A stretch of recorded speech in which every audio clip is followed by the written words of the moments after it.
What's up, and welcome to Clarity for Parents of Athletes, bringing you stories from professional athletes about their parents and how they were raised. My name is Gabe Nosair from aclearmind.com.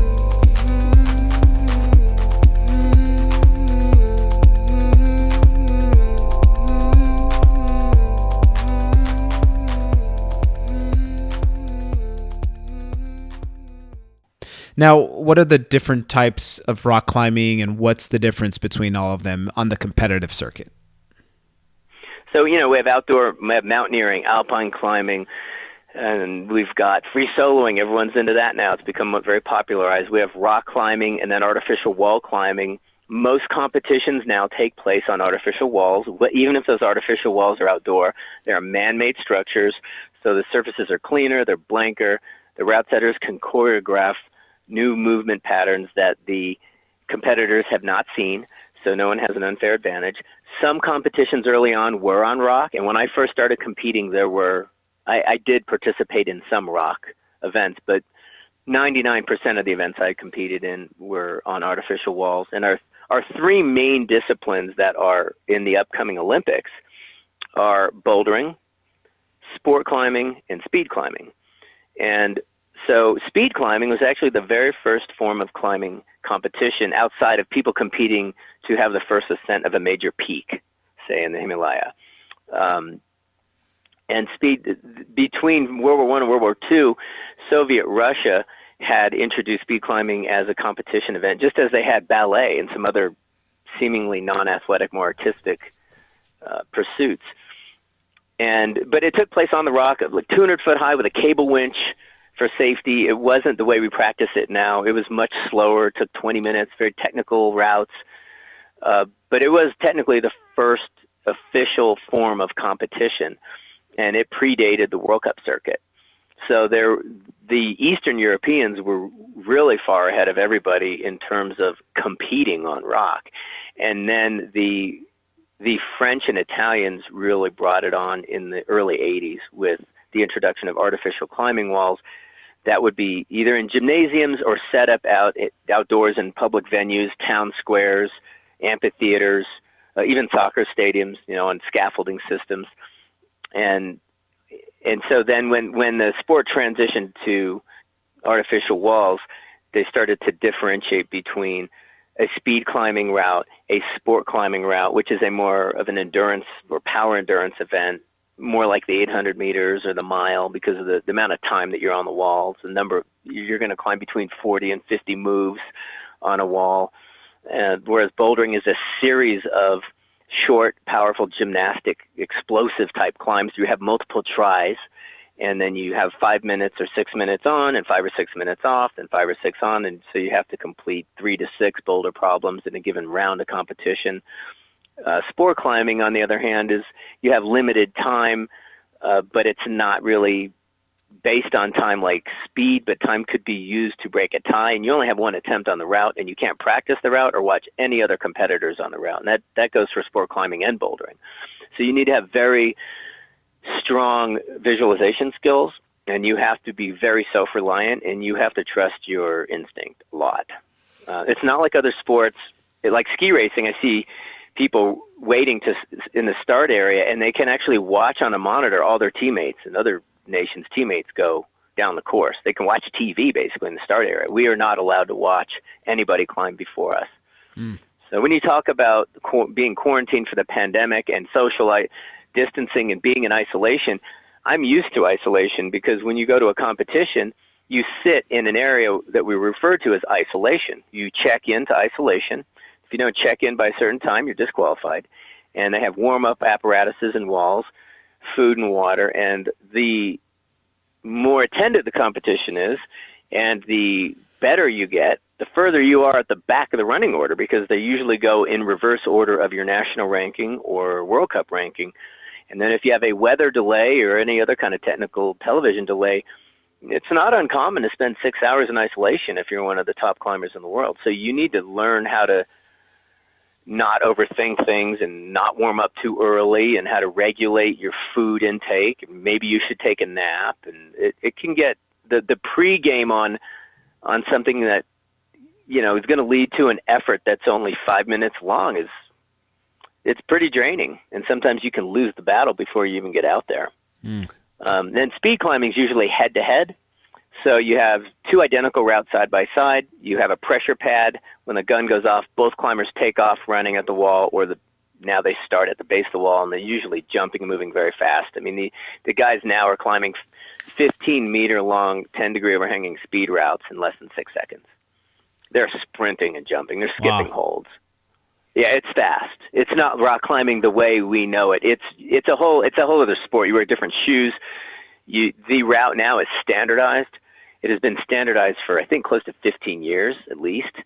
And so the same holds are in the same position in the same location all over the world on these sport climbing routes. So that's why you're seeing these really exceedingly fast times, because our sport sought to codify something to have a world record, because they wanted to make it relatable to people who don't climb and for spectators, and to make it more exciting and fast. We also have deep water free soloing, which some people are more familiar with now because it's a little more in the media on rock, but there have been some deep water free soloing competitions over the last 10 years on artificial walls suspended over ponds, pools, bridges.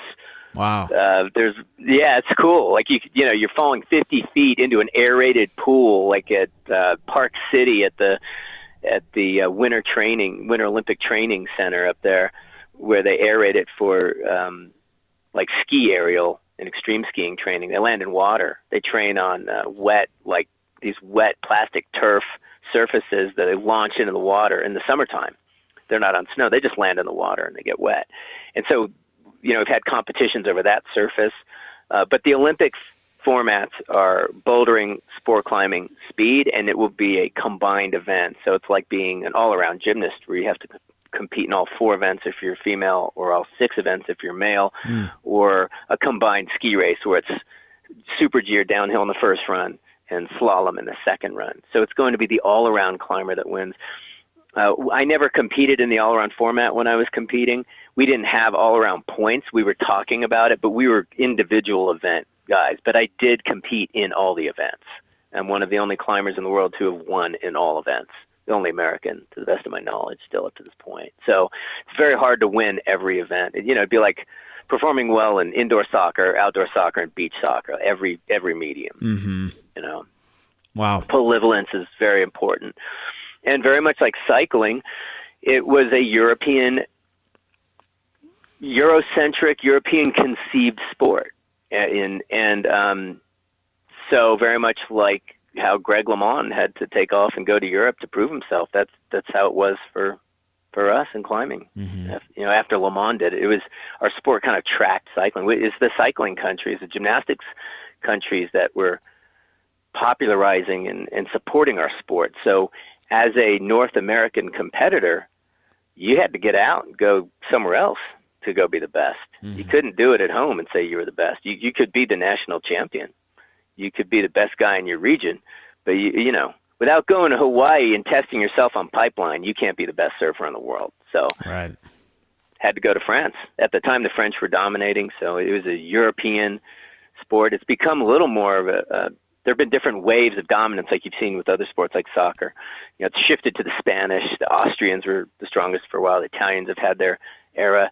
The Japanese are hot right now, and that makes perfect sense. I mean, all the Asian countries, Korea, China, any country with a strong gymnastics background is predisposed to dominate climbing, in my opinion. What's the camaraderie like among competitors in the climbing community? I think it depends on the level of the competition. I would say that the further up the chain that I moved, the more collaborative it got.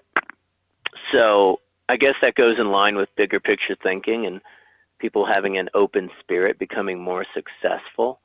That isn't to say that there aren't personal rivalries. And there are definitely nationals, Koreans and Japanese go at it. I route set the Asian X Games 5 times, and they would both come in just ready for battle with each other. And it was cool to watch. the French and the Italians have their, I mean, it's like the same soccer rivalries, France and Italy, and then climbing, there's France and Italy, you know. Mm-hmm. Being from the U.S., we're such a non-factor in a lot of ways, at least, especially when I was competing. There would just be so few of us over there competing or in the top 30 in the world or capable of making a final or capable of making a podium at any given time, especially on the men's side, that we were just outsiders. We were just dark horses. You know, we were just the one cyclist from Kazakhstan among 60 other guys from Western Europe trying to break in. That was me. You know, I kind of liked it. I liked being the outsider. Yeah. I would say generally it's an open-spirited group of people, though. It's multilingual. People are traveled. It's probably with the Olympics going to become more nationally driven. I mean, I know the national programs have a different amount of support behind them. Each country supports sports very differently economically, especially the U.S. versus the type of support I've seen in Malaysia or South Korea, or, you know, compared to France or Italy. The athlete support is there's government funding. They have a ministry of sport in those countries. Those departments, those organizations, those funding sources don't even exist in the U.S. The U.S. IOC is funded very differently. So you're at an immediate disadvantage if you're in a foreign sport like velodrome, track racing, or climbing or cycling. It's not, you know, you're struggling to gain support from your country or companies based in your country as sponsors who don't really understand or sometimes don't always care about what's going on in other countries where the top level of the sport is really being defined and contested. Mm-hmm. Wow. Which is why I have a real affinity for, you know, a lot of the soccer players my age or older, like Claudio Reyna and these mythic guys that went to Europe on a thread, man, you know, or ski racers that had to do it. Bill Johnson went racing on the B circuit, the Europa Cup, before making it on the World Cup, you know, and the Greg LeMond going out on a limb. Lance Armstrong was surrounded by lieutenants. He could snap his fingers and dispatch 8 other world-class guys who are capable of winning races to go chase something down. Nothing against him, but Greg LeMond went there and he chased those attacks down himself as his own team captain. Mm. He was not protected. He was not chaperoned to the finish line. Mm-hmm. Greg LeMond gutted it out, and I really respect that. I respect going somewhere and learning another language, another way, and gutting it out. Like Jay DeMerit's story is very compelling to me. Mm-hmm. He just had to gut it out culturally, mm-hmm. not just physically, you know? Yeah, for sure. So you gutted it out. So what was your professional climbing career like? It ruined my life. I saw a T-shirt the other day on the Moment Ski website. It said, "Skiing ruined my life." I'm like, yeah, you can replace that with climbing, and I'll wear it around. It ruins all of our lives, you know, like every passion, like surfing, like a great ex-girlfriend. It ruins your life, but you couldn't have lived without it. What was it like? It was very frustrating initially because we didn't have junior competition. I was going to people like Ed Birch to get coaching, and then Doug Day, another gymnastics coach who's now the head Air Force women's coach, trying to find coaching from the right sources, learning from older traditional climbers, piecing it together, trying to understand, reading, training, and sports science books from other sports, trying to understand what to do, especially being in the U.S. where we were so much further behind than the Europeans. Really required that you think for yourself, which is good.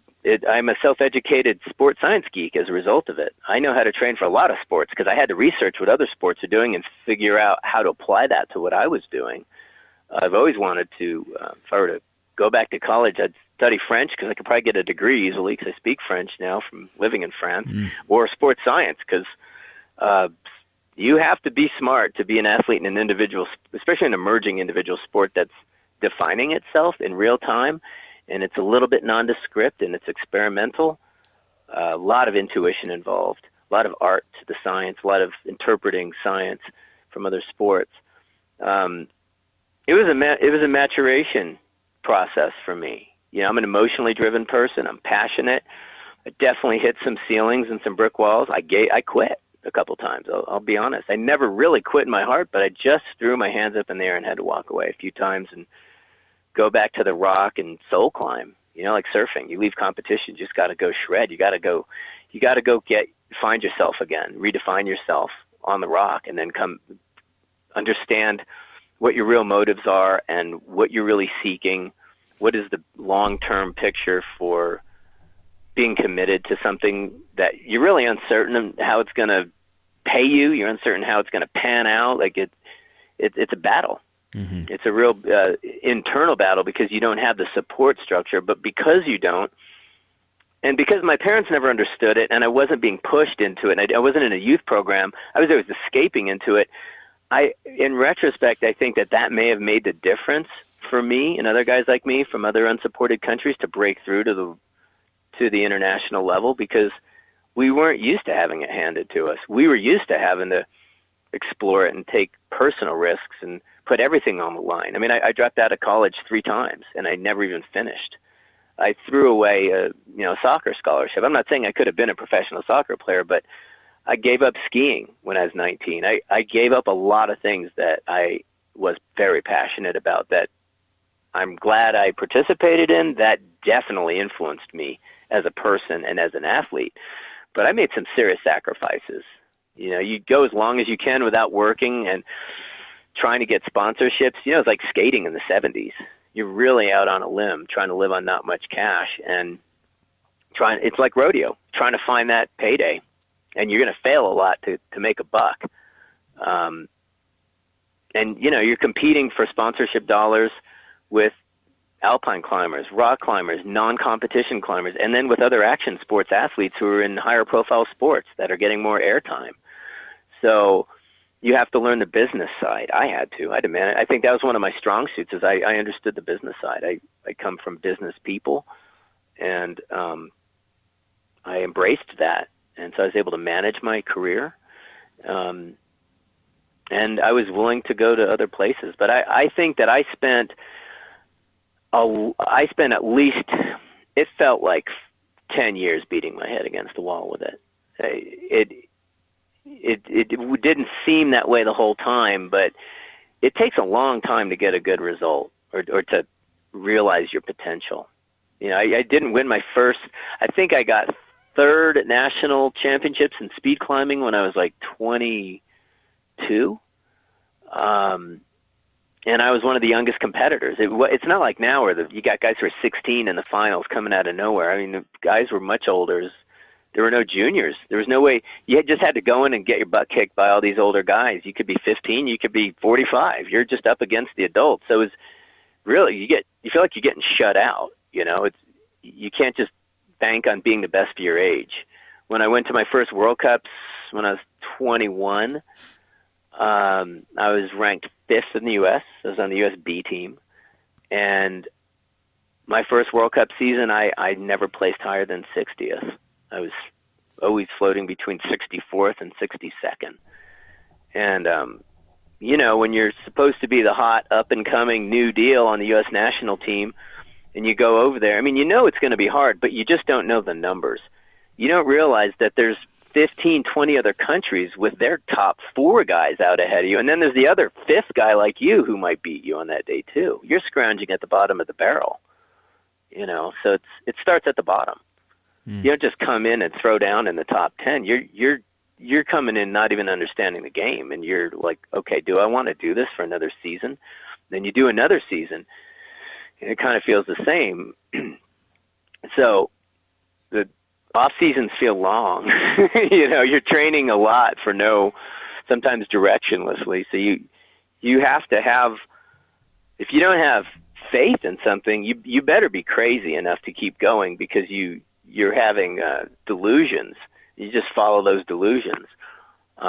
There is something to be said for just not giving up, but there's probably a lot more to be said for proceeding intelligently. And I would say that I had to become much more open-minded than I already was to progress at the sport, especially internationally. Going over as national champion in 95 and getting 35th in world championships was good. But people at home are laughing at you. They don't know how hard it is. So you have to ignore the climbing media here. You're not really penetrating over there in Europe. You're just kind of floating around. I was going up against guys in my kind of my ability level who were 4 or 5 years younger than me. They had more development than I did from the French program or the Italian or the German. They were better than me, and they were 5 years younger. And so somehow, and a lot of them were way better than me in placing the top 10. And so I had to figure out how to bridge time. It just felt like I was running out of time. I mean, I was a top climber in North America at one point, but I was just in the middle of the pack in Europe. And so I think that happens to a lot of guys when they come home. I mean, they don't know what to do. They don't know what to do. They don't realize what the leap really entails. And they aren't up for ruining themselves physically, psychologically, emotionally, or financially to make it happen. And I don't blame them. Mm-hmm. But for me, by the time I got to that point, I'm like, look, I'm halfway there, man. I am halfway there, and I don't care if I don't have any dignity left. I'm going to keep going. And I'm going to have to move to France now because I've already trained with some of the best climbing coaches in the U.S., number one climber in North America. The writing's on the wall. I went from 70th to 35th over a 5-year period, but I got 34 more places between where I am and where I want to be. And the only way to do that is to come over here and start listening to these people. Mm-hmm. And so it's painful. I had to make some important decisions and sell some things and go out into the unknown. I didn't study any French before I got there. I mean, we all know cliche and resume, but those are English words. I mean, I really didn't speak French. I spoke Spanish. And so, yeah, getting over there and staying over there are two different things, you know. Mm-hmm. Rearranging my coaching, having to earn a spot with a French coach was a huge stepping stone for me. It was getting into a training group where I was the worst climber in the group, even though I was, you know, the top climber from my country, was a massive undertaking. And it was you just have to leave your ego at the door. You had to decide that, okay, this is really what I want. I don't care if I look stupid in here now. Like, I already do anyway to them. So just get in there and do the work, man. Mm-hmm. Just learn from them. They're better than you. Mm-hmm. But once you take everything you've learned from your other coaches and the natural talent that you potentiated, and then you get in there at a whole new level watch how hard guys who are 3 times better than you are struggling for it, trying to improve 1%. You're like, all right, I can improve 10%. I'm way worse than them. I can at least get close, you know.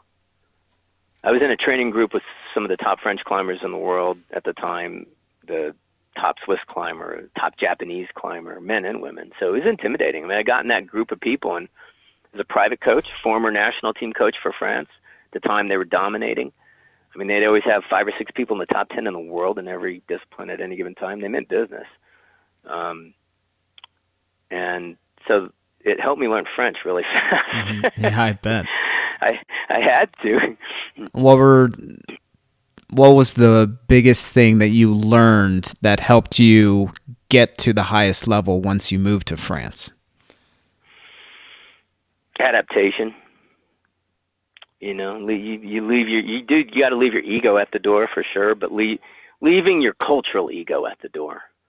I think that was a big one. I have never been super pro-American and myopic in that way, but there are certain things we carry with us because this is our environment. You know, we were conditioned a certain way. We were raised to believe certain things. Even if you rebel against them, you want to, saying it's one thing and living it is something else. So it was a test. It was a good test to see which constructs I took to be real and which ones I was willing to let go of, and understanding who I really am. I heard Ashley talk about this in her interview, and she said she's not that competitive, and neither am I. I had to come to terms with that. And when I came to terms with that and I came to understand it from someone who analyzed my handwriting, it was the craziest thing. I came to understand that my motives aren't acceptance. Only I can accept myself. We all want to be accepted for our efforts, especially when we're really beating our heads against the wall for a long time. We want something that's measurable. Even if other people say, wow, you did this, you did that, there's still something lacking inside, but you have to let go of that. You have to let go of what other people project. You have to get into the process. I had to start to view it as, hey, this is a personal development process. I was going in there and training with these guys and stronger than them in training and not producing in competition. So it was incredibly frustrating for me. And I wasn't working on the things that needed to be addressed. I was working on my strengths and making them stronger. But you're only in competition, in MMA, all these sports, tennis, you're only as good as your weakness at the end of the day. So I really had to learn it at the national level. I could compensate with my strengths, but at the international level, everybody has a strength or two that's better than yours somewhere in the mix. So even if you have one they don't have, they've at least got another one. Plus they've got more experience. Plus they've got the culture behind them. You're late to the game. You've got to learn from those around you. So I had to really call upon some of my upbringing, which was, hey, I'm here to learn a language. Hey, I'm here to learn about myself. Hey, I'm here to become more human. Hey, I'm here to learn more about the process. Not just learn what I think it needs to be, but really learn what it might entail that I hadn't anticipated. Once I settled into that and just accepted where I was and let things happen, things started to happen. Once I accepted that I'm not in this to win. I'm in this for the journey. I'm in this to gain perspective as a person. I am in this to learn as much as I can. I'm in it to win it as a person, and I'm a creative person. Self-expression is very important, and what I learned was my style of competing and climbing is about getting out and expressing something beautiful and timeless. I'm always intrigued by athletes who have their own style. They may not even be the best. They may not even be the best on the day, but there's something beautiful about how they're doing it. So focusing on the intrinsic and qualitative aspects really helped me find fulfillment, and it helped smooth out the difficult times. It just made difficulty seem fine. Like, yeah, I can train hard. I've been suffering and experiencing discomfort and pain for a long time, but this is good. This feels good now because I feel like there's some humanity to it within myself, and it's honest now. It's calibrated right. I mean, I'm not the kind of guy who's motivated by beating a certain competitor. That doesn't mean I didn't dislike certain other competitors, but I'm not the kind of guy who's just trying to collect hardware to win. I wanted to go out and do something beautiful, and when I discovered that, my kung fu got a lot more potent because I was detached from result. I was detached from what other people thought in the U.S. or when I failed 2 weeks before. I'm like, it doesn't matter. As long as I'm representing who I am as a person and I'm doing it with style and I'm working hard, fine, just let it all come out in the wash. There's going to be ups, there's going to be downs. It's not who you are, it's what happened, it's what you did, but it's not who you are. Separating myself from that was a big step in my maturity. Wow. I think what helped me with that was I helped my grandmother die when I was 26. I came back from Europe and helped my father with her, and that made me more of an adult. That's amazing. Made me more compassionate. Made me more honest with myself. I had to become more honest with myself. I just wasn't as honest as I thought I was with myself, and I had to step up, man. To be honest, I had to get where I wanted to go. It required that I strip myself down. And I think a lot of athletes have to go through. You're always redefining. You've got to for me, the willingness to redefine came to the forefront. And when I really embraced speaking French, and when I really started to feel the nuance and appreciate what I could learn from everybody around me, training with Russians, it's an individual sport. You don't just train with your team. You train with foreign people. When I started to really embrace that, and enjoy speaking Spanish, training with the top Spanish climbers in the world, that's when the top Italians, you learn how to curse and swear in every language, so when you fall off a boulder problem and in their country, you can talk to the spectators, man. You embrace it, live it. That when I started doing that, I was enjoying it. When you're enjoying it, then the work feels good.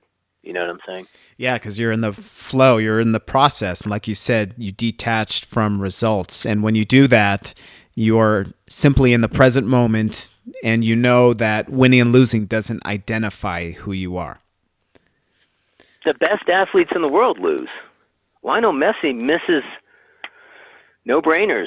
Zidane, all of them have done it. We see it all the time. It's just part of sport. Michael Jordan, we remember hitting all those last-second buckets. He actually missed more than he made, if you look at the stats. Yeah. I always thought he hit most. No, but we remember the spirit of the risk and the person willing to take it. And I think that's what's hard, especially in an individual sport.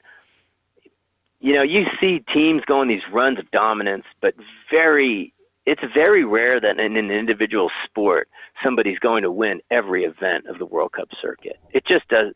I just haven't seen it happen very often. Mm-hmm.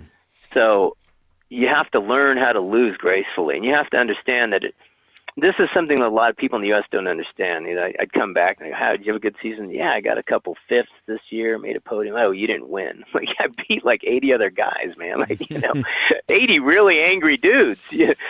I beat myself. You know, I improved. I think that's a cultural thing. We view win-lose in cycling. It's like, hey, there's 100 guys, and ninth is pretty good. It depends on how the battle was fought. Mm-hmm. You know. Depends on how it was fought. I mean, look, Croatia didn't win the last World Cup, but they stole our hearts, man. They won. Mm-hmm. So yeah. I think you start to understand that when you go into process. You start to feel the beauty or the intrinsic aspect of somebody's performance that resonates with you. You start to look past what place they got or how high. You're like, wow, I like how they do what they do. I want to feel myself doing something that way to inspire other people. That's cool. That's timeless. That's like good music. Mm-hmm. You know, it's good food. It's so that's hard with athletics if you're that type of person, because athletics, especially in the American culture, is win-lose, because it's this team beat that team. They don't understand, hey, you could have like 10 World Cups and you only won one, but you had a great season. You know, you put everything out on the table and you gutted, and it was great. Mm-hmm. You know.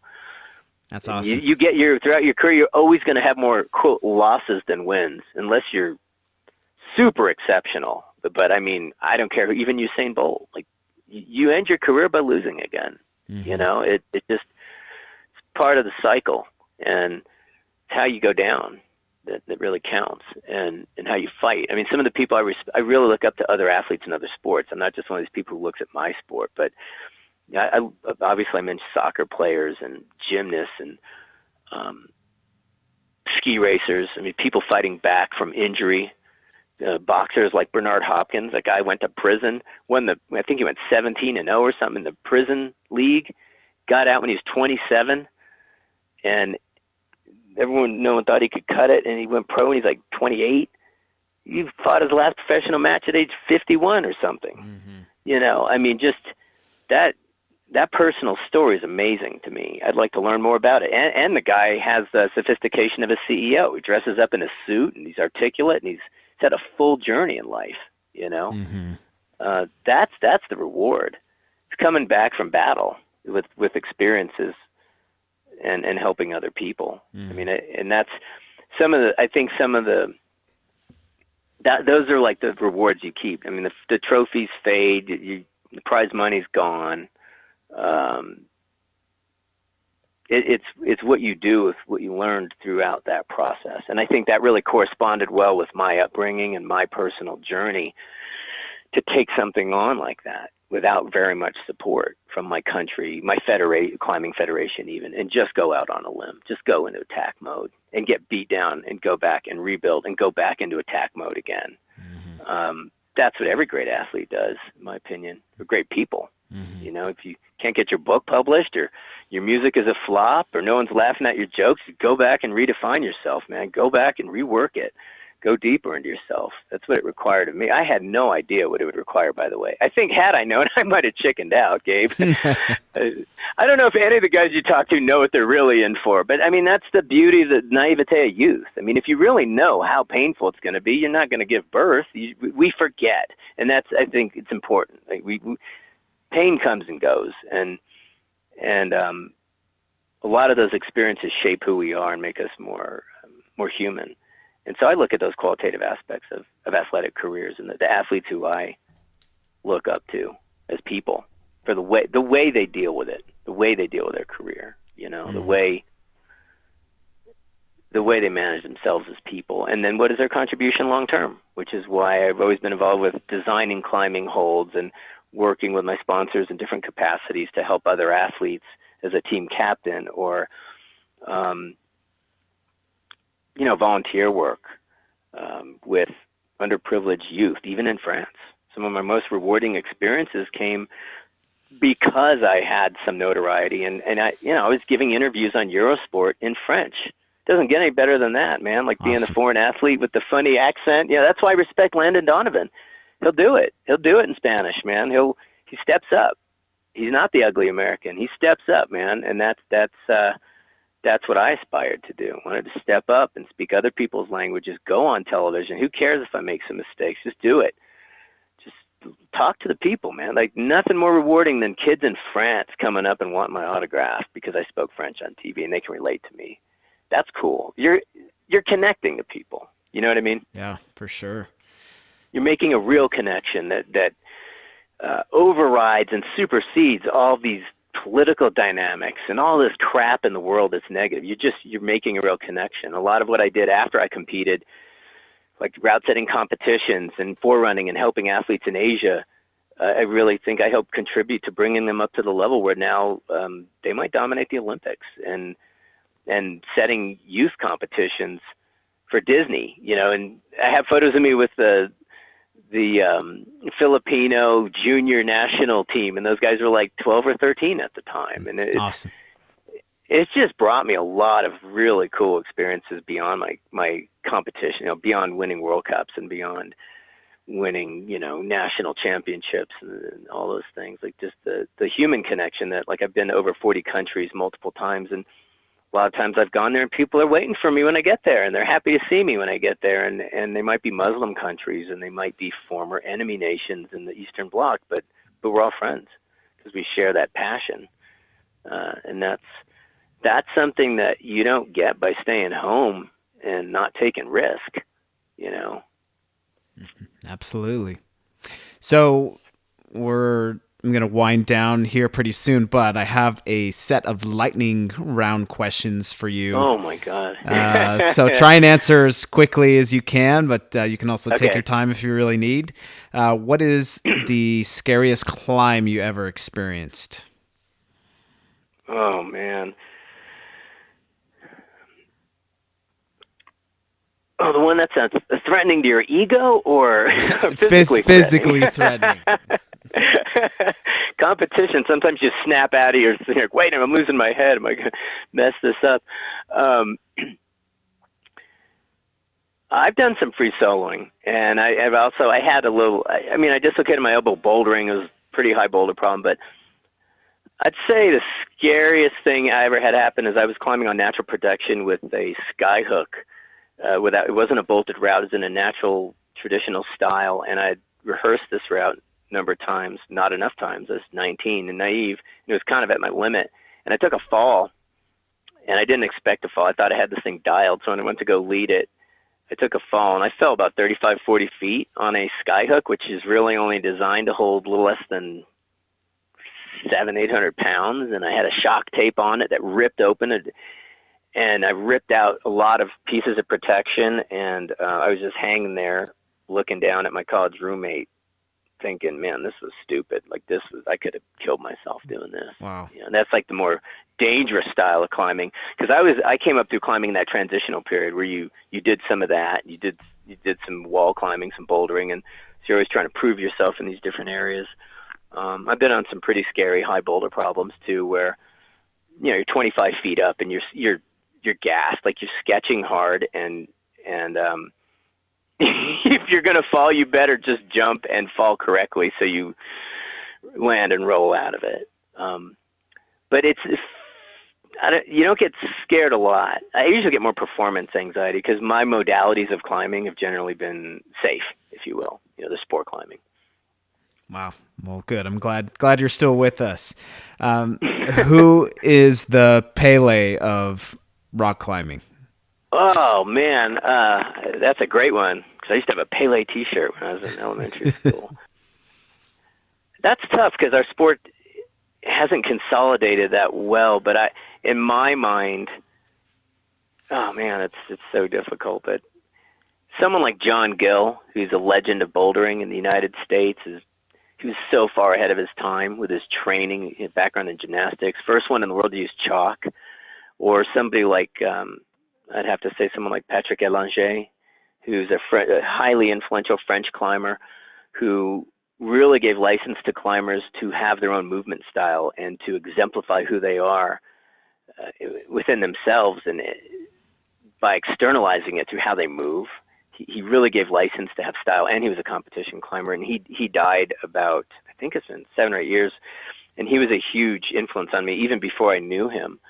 I saw him in French magazines, and I couldn't even read French, but I knew he was the guy. He just had this majesty and this style to him. And it was cool because he was the kind of guy, like when I'd see him climb, if he'd come to the States, even though I was already a professional climber, I would literally take off my climbing shoes and just follow him around and spot him. I just wanted to learn. I just want to watch how, it's like the Kung Fu master. And I was fortunate enough to know him before he died. And I'd say one of the most flattering things that ever happened is he watched me compete. One time he came up to me after the comp and he said that your climbing really moved me. So I like your style. Awesome. I like how you express yourself and come. And I'd gotten third or something in this World Cup, but it was just cool to kind of get his stamp of approval. I was like, wow, man, that's better than winning. You know, like he watched me climb and he didn't think I was a clod. That's awesome. You know?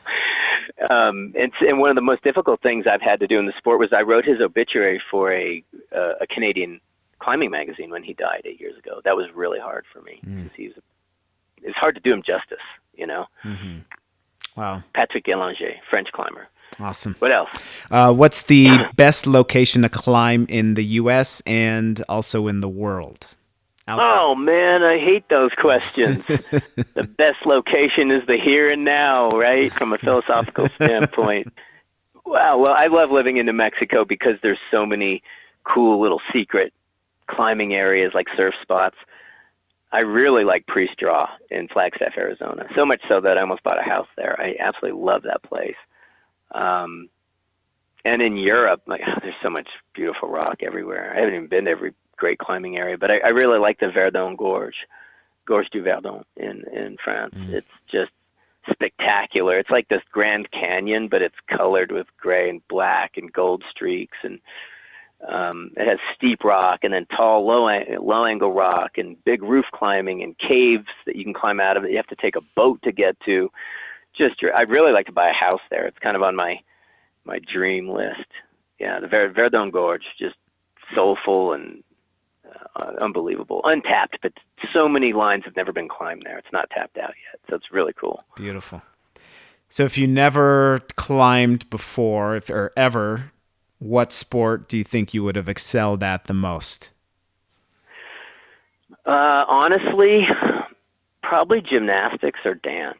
Although I played soccer, I don't think I would have gone to the same level. And ski racing, I'm too light. I mean, I was a decent skier, but my dream as a kid was to be a downhill racer. You know, like that's the best. That's exhilarating. That's aggro, man. It's all in. But I'm not big enough for that. But I probably would have excelled. Ed Birch told me when I was 15, he's like, man, you should have been a gymnast. It was just too late. You know, gymnastics for sure. I love gymnastics. I'm built for it. It's beautiful. Or Cirque du Soleil, something like that. Oh, nice. Awesome. Something artistic and powerful and graceful. I love that aspect of movement. Yeah. So I'm sure you like food as well. What's your favorite international food? Egyptian food, Oh, Brazilian wow. food. All right, of course. I do like those. I do love Middle Eastern food. I love Indian food, and that's the problem is I've traveled so much. I like mamak food, which is a Malay food. The people from India who moved to Malaysia moved there. They were relocated as slaves, and then they developed their own culture. They have their own ethnic food called mamak food. It's awesome, and I love Thai food in Thailand. And man, I have a bad sushi habit. I love Japanese food, so a lot of French food's too rich for me. I like it, but I can only eat so much cheese and wine and bread. You know, I can't help myself sometimes in France, but I can train and persist on Japanese food. It's fighting food, you know. But I have been known to eat dark chocolate and almond croissants and a nice bottle of Bordeaux, and I like French food for sure. I love Spanish food. My aunt is from Spain, and My uncle speaks really good Spanish, and I would go to her house to practice Spanish in high school. And I think that's another great influence, is, having someone in the family from another country and having her cook for me. I love Spanish food. Mm-hmm. Awesome. So last question here. What kind of advice do you have for parents who are raising athletes, whether they're into rock climbing or something else?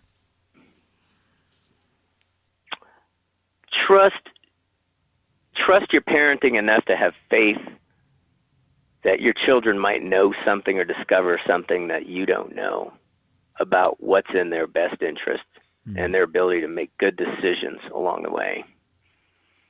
Wow. Powerful. Let them breathe. Definitely. Let them breathe. Let them fly. I think especially now, subject of another discussion, there's a lot of that helicoptering and over-attachment parenting going on. I think it's okay to let kids make mistakes. Let them fly. Let them express. I've done some spokesmanship work. I was a spokesman for the Multnomah Athletic Club in Portland. A lot of who's who execs go there. And I was a spokesman for their outdoor program and their climbing team for the last 7 years. They actually are a 125-year-old club located on I think it's the south end of the stadium where the Portland Timbers play. So they have a bunch of ex-professional athletes like myself that they affiliated with the club. And I saw a lot of kids on the climbing team who were trying to make divisionals or nationals and youth worlds. And the kids are also in chamber orchestra, youth symphony. They run cross country. Kids are getting a 4.4. They're all going to debate camp, and they would show up at climbing practice, and I'd be out there to give them a talk or train them, and they'd just be shot mentally. It's hard to be great at everything. It's really hard to be good at anything, but I think it's a lot. There's a lot of demands, and there are a lot of status-driven motives for that, and I would like to see the day where people put a bumper sticker on their car that doesn't say, my kid's an honor roll student, because I wasn't in student body or any of that crap. How about my kid has perspective? My kid is true to their heart. My kid has strong intuition. My kid is compassionate. I think those are good traits to celebrate and sure. To trust that the kids will, just like we found our way, they'll find their way too. They're people. They can adapt. Yeah. I have faith in that. Beautiful. Awesome. Timy, well, your words are inspiring. Your story is incredible. I appreciate you spending time with me today and look forward to seeing what you do next in your life. So best wishes to you and take care. Yeah, thank you. Thank you very much for asking the qualitative and intrinsic insightful questions. You're always welcome. So what were your biggest takeaways? Timy had amazing insights, of course, and his story is really inspiring. But I was really amazed at the various combinations of perspectives that his parents had with letting him be himself, which he described to be a bit of a rebel. But they also let him experience natural consequences in life, both on and off the field, or I guess in his case, more on and off the rock. But a lot of parents struggle to do that, and instead they try and gain a sense of control over their rebellious child with overly disciplining their child or using passive-aggressive or even aggressively aggressive language or in other methods. Now, Timy's parents seemed to let him freely experience his personality fully, despite what I imagine included some trying times as parents and as a family, which helped Timy figure out a lot about life and propelled him on his journey as a professional rock climber. Now, along that journey, Tim experienced a major shift in his performance when he essentially detached from the idea of going to win events. Now, I know that can seem counterintuitive to many people, especially within a team sport, and those people might have the opinion that young athletes might be unmotivated if there's no focus on winning. And I get that, definitely. And I operated like that, both as a player and as a coach, with this need to win mentality. But when I let go of the need to win and how I felt winning identified me, or how other people I felt were perceiving me, something else more prevalent appeared.